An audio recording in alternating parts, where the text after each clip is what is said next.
The night was restless in Los Angeles, a kind of quiet that felt wrong, too still, too heavy. The kind of silence that waits right before something terrible happens. The moon hung low behind thick clouds, and the streets shimmered with the reflection of streetlights scattered by a thin layer of rain. The hum of distant traffic barely reached the hills, where Jack Mercer's house stood overlooking the city, dark except for a single lamp in the kitchen window.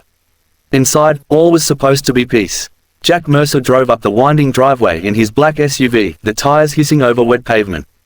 The clock on the dashboard blinked 11:47 p.m. He'd just come from the base, a private security job gone long. He was supposed to be retired, done with the field, but men like Jack never truly got to retire. The field always found him again. He'd been a Navy SEAL once, 14 years, 3 tours, and too many scars to count, but these days, he was supposed to be a husband, a civilian, a man who could sleep without one eye open. He cut the engine and sat for a moment, breathing. His muscles ached. His knuckles were still bruised from a training demonstration that got a little too real. But thinking of her, Eleanor, made him smile despite it. She always had that effect. She'd been texting him earlier, reminding him not to skip dinner again. Warm in the oven, she'd said, followed by a heart emoji. She knew his rhythms better than he did. When he stepped out of the car, the air hit cold and sharp. He adjusted his jacket, walked up to the door, and noticed something that made him frown. The porch light was off. Eleanor never forgot to leave it on. Ever. He tried the handle out of habit, locked. Good. But something still didn't feel right. He fished for his keys, his senses subtly heightening, the soldier in him surfacing without permission. The quiet of the street pressed down. He unlocked the door, pushed it open. The first thing he noticed was the smell. It wasn't fresh, not the warm, homely scent of candles and Eleanor's cooking, it was metallic. Cold. The air inside carried a trace of ozone and something else, something acrid. His pulse ticked faster. The hallway light flickered once, twice, and died. Ellie. He called softly, his voice steady but low. No answer. The only sound was the faint hum of the refrigerator and the slow drip of rain outside. He moved deeper into the house, every step careful, deliberate. His training kicked in automatically, scan, assess, clear. His eyes swept over the living room. A lamp lay on its side. A chair was overturned. The rug was slightly askew. A fight, a struggle. Eleanor. His voice was sharper now, more force than sound. Silence. He moved toward the kitchen, and that's when he saw it. The glass from the sliding door shattered across the tile, shards glittering in the light of a swinging ceiling bulb. The wind had pushed the curtains inward, flapping them like wounded wings. Outside, the rain had started again, washing small trails of blood across the deck. Jack's stomach tightened. He stepped forward, crouched, touched the floor. The blood was still wet. A single drop landed from above, splattering on the back of his hand. He looked up. It wasn't from the ceiling. It was from the wall. Someone had written on it, large, jagged letters in what looked like red paint at first glance, but Jack knew better the instant his eyes focused. The words stretched across the white plaster like a message from hell itself. Come find her. His throat closed for half a second. Not from fear, from fury. A low, dangerous sound escaped him, half growl, half breath. His eyes hardened to steel. The soldier in him, the part he'd buried, rose like a ghost out of the dark. He reached for the drawer. Beneath the kitchen counter, the one Eleanor always teased him about because it wasn't for cutlery. Inside was a black Sig Sauer P226, clean, loaded, and ready. His hand closed around it with the familiarity of old ritual. He moved through the rest of the house methodically, the way he'd been trained to clear insurgent safe houses in Kandahar.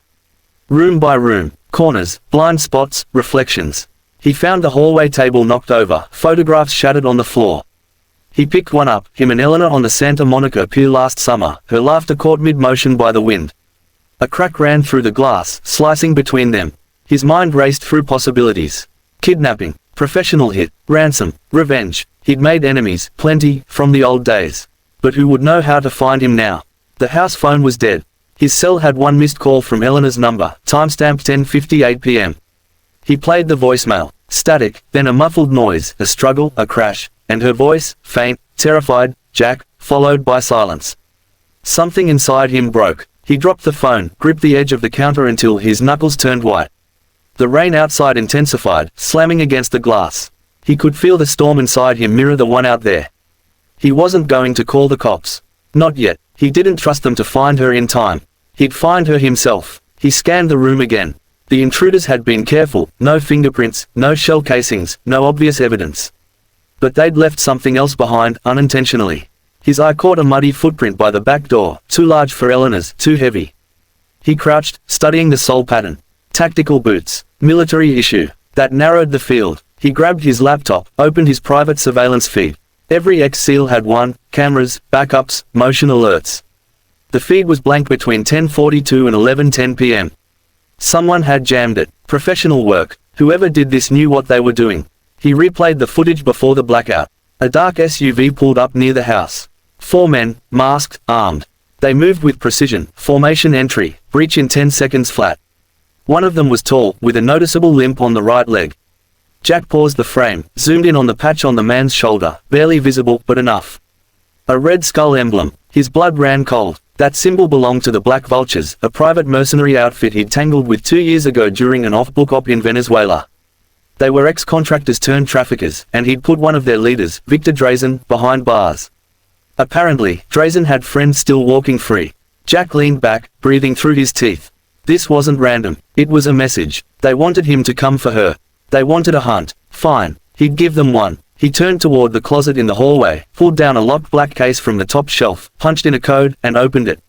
Inside was his past: a compact M4 carbine, a combat knife, 2 magazines, a headset, and his old SEAL dog tags. He ran a thumb over the metal. He hadn't worn them in years. Tonight, he would again. His reflection in the mirror looked different now. The quiet husband, the man who fixed fences and barbecued on weekends, gone. What stared back was the operative, the predator. The man who once could move unseen through enemy camps and leave no one breathing by dawn. He holstered the SIG, slung the rifle, grabbed a duffel bag, and started packing with the efficiency of a man who'd done this too many times: ammo, first aid, flashlight, satellite tracker, cash, passports. He'd need contacts, transport, intel. The old network still owed him favors. Outside, lightning tore across the sky, lighting up the street in white fire. The rain hadn't stopped. He walked out onto the porch, the wind whipping his coat, the world humming with distant thunder. "Hold on, Ellie," he muttered under his breath, voice steady now, the calm before war. "I'm coming." He got into the SUV, turned the key, and the headlights carved through the rain.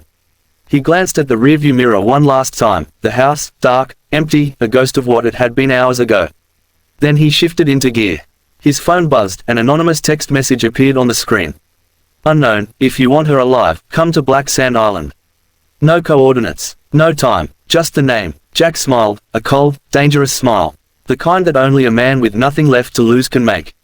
He opened his laptop again, cross-referenced satellite data.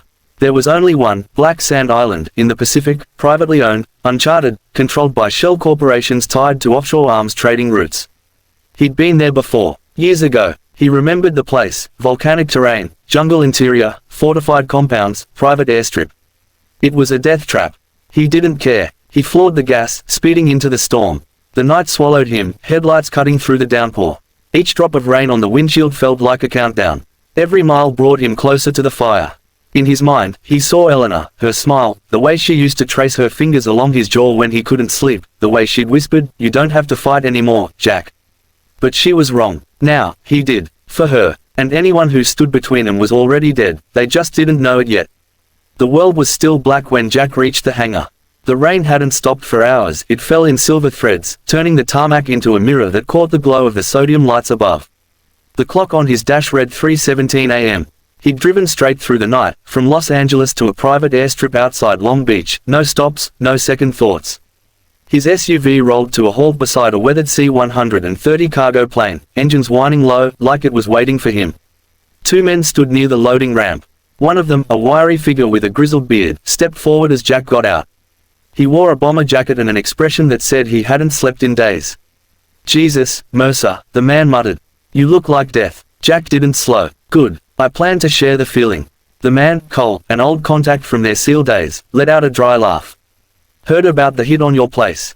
Figured you'd come calling." Jack opened the back of the SUV, hauled out his duffel. "You still run transport for the old network?" "Depends who's asking." Jack looked him dead in the eye. A man with no time left. That was enough. Cole nodded once, gesturing toward the plane. "We can get you close, Hawaiian airspace. After that, you're on your own. That island's off every map.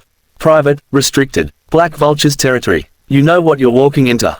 "Yeah," Jack said, his tone ice cold. "Hell." Cole hesitated, then stepped closer. "You sure she's still alive?"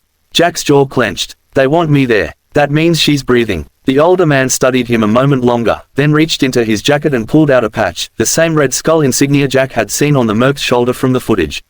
Picked this off a corpse in Manila last month. Rumor is, Drazen's back in play. He's running his operation from that island. If that's true. Jack cut him off. Then I finish what I started. Cole sighed. You'll need eyes in the sky. I've got a pilot, quiet, ex-CIA. Name's Rena Soto. She doesn't ask questions, but she doesn't take orders either. Try not to piss her off. Jack gave a tight nod. Just get me there. They boarded the plane. The interior smelled of oil, salt, and old adrenaline. Every SEAL knew the scent. The engines thundered to life, shaking the hangar walls. Rena was in the cockpit, hair tied back, aviator glasses even at night. She looked at Jack without turning her head fully. You Mercer. Yeah. You don't talk much, do you? He's strapped in. Not unless there's a reason. She grinned faintly. Good. I hate chatty passengers. The ramp closed behind them with a hydraulic hiss, sealing him in darkness. The engines roared, and the plane surged forward, cutting through the storm, rising fast. The city lights fell away until all that remained was cloud, rain, and the endless black sea. Jack sat still, every muscle coiled. He watched the lightning flicker outside the small window, illuminating the clouds like explosions. His mind was already on the island, on Drazen, on the men who'd taken Eleanor. He could almost hear their laughter, see their faces. He catalogued every scenario, every weapon loadout, every possible landing zone. He wasn't afraid. He hadn't been afraid in years. But there was something else clawing at his chest, something colder. The thought of her voice breaking in that voicemail. That single word, Jack. He closed his eyes, gripping the dog tags around his neck until the metal bit into his palm. Hours passed. The hum of the engines lulled into a steady rhythm, almost like a heartbeat. Then Rena's voice came over the intercom. We're about 20 minutes out. You might want to strap in tight. Jack stood, checking his gear, rifle, sidearm, ammo, knife, GPS, comms. Everything secure. He moved to the back where the ramp was partially open, wind howling through the cabin. Rena appeared behind him, shouting over the noise. You sure about this jump? Storm's rougher than forecast. He glanced out at the chaos below, waves the size of buildings, lightning cutting through the clouds, rain like shrapnel. Somewhere beneath all that fury was the island. Just get me over the target, he said. She studied him, a flicker of something like respect in her eyes. You really love her that much? He met her gaze. More than I love breathing. She nodded once, stepped back to the cockpit. Moments later, the light above the ramp turned red. The storm screamed louder, the wind tearing at his clothes.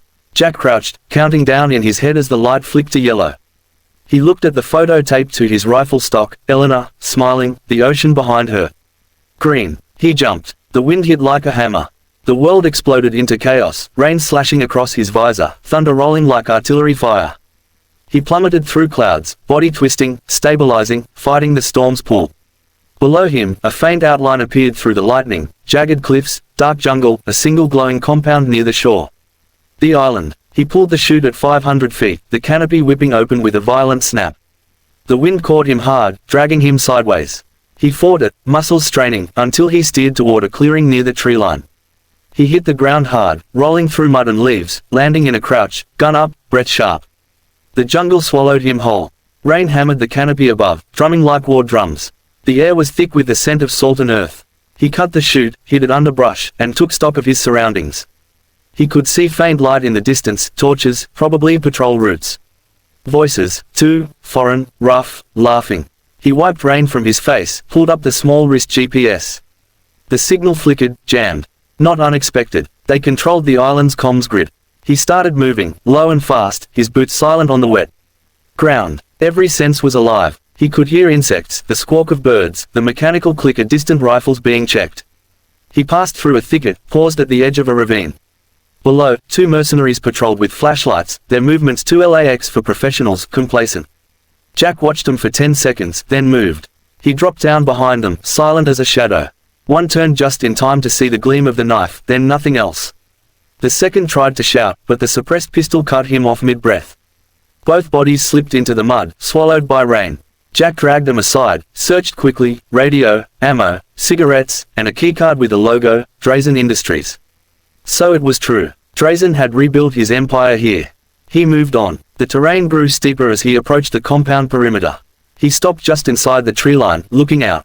Beyond a stretch of open field stood the fortress, reinforced walls, searchlights sweeping in lazy arcs, drones buzzing overhead like mechanical hornets. The main structure sat higher on volcanic rock, half steel, half concrete, built to withstand anything short of an airstrike. Jack studied the rhythm of the lights, the patrol routes, the timing. He could almost see the blueprints in his head, where the blind spots would be, the choke points, the entry routes. Old instincts guiding him. Then, through his scope, he saw movement on the upper deck. A man, tall, broad-shouldered, limping slightly on his right leg. Victor Drazen. Jack's jaw tightened. The bastard was alive. And beside him, bound and guarded, Eleanor. Her hair wet, face pale, but alive. Jack exhaled slowly. The storm cracked above, lightning bathing the world in white light. He could see her lips move, maybe whispering his name. Then Drazen looked straight toward the jungle. Like he knew. Jack dropped, rolling behind a tree as searchlights flared, sweeping the forest edge. Shouts echoed through the rain. He'd been spotted, maybe a reflection off the scope, maybe pure luck. Either way, the game had begun. He dashed deeper into the jungle, bullets tearing through leaves around him. The air filled with gunfire and thunder, indistinguishable from one another. He dove behind a rock outcrop, returning fire, 3 clean shots, 3 silhouettes collapsing. He moved again, fast, never staying in one place long enough to die there. A grenade exploded behind him, spraying dirt and flame. He hit the ground, rolled, came up firing. Another man fell. By the time the shooting stopped, only Rain spoke again. He was bleeding from a graze along his arm, but nothing serious. He reloaded, checked his bearings. He'd bought himself time, but not much. They'd tightened security now. Getting into the compound would be 10 times harder. Still, he smiled. He'd seen her. That was enough. He crouched beneath the trees, catching his breath, thunder rumbling above. The storm wasn't easing. If anything, it was growing worse, waves crashing violently against the cliffs. But that worked in his favor. Bad weather hid bad men. He pulled a waterproof pouch from his bag, unrolled a small map drawn from memory, Drazen's old base layouts. They were predictable. Ego made men like him build the same patterns everywhere. One entry, one throne room, one escape plan. Jack traced a route with his finger, through the drainage tunnels leading to the power station beneath the compound. Risky, tight, but doable. He sat back against the tree, wiped blood from his arm, and took one last look toward the fortress lights flickering through the rain. Somewhere in there, Eleanor waited. He whispered to himself, barely audible over the storm. Hold on, Ellie. One more night. Lightning flashed again. The island glowed. White for an instant, revealing the chaos ahead. Jack's face was streaked with rain and mud, eyes burning with purpose. He rose, rifle ready, and disappeared into the darkness. Behind him, the jungle swallowed his footprints as if it knew. War had just come home to the island.